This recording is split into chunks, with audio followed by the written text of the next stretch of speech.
du développement régional. Je donne la parole à notre collègue Omarjee. Madame la Commissaire, il y a une donnée fondamentale qu'il faut garder à l'esprit.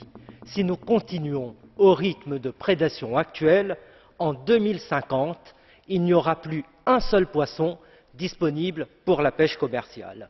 Voilà pourquoi nous ne pouvons plus continuer comme par le passé.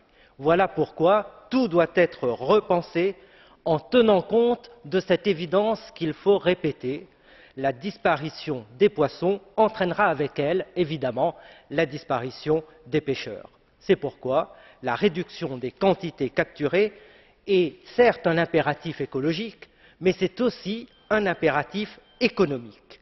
Et notre Commission s'est prononcée pour que cet effort soit placé au-delà du RMD dès 2017. Mais pour autant, des questions restent posées concernant la capacité des pêcheurs les plus fragiles à supporter les efforts attendus de cette mutation importante et je plaide pour un renforcement des mesures d'accompagnement et la mise en œuvre de véritables mesures de compensation.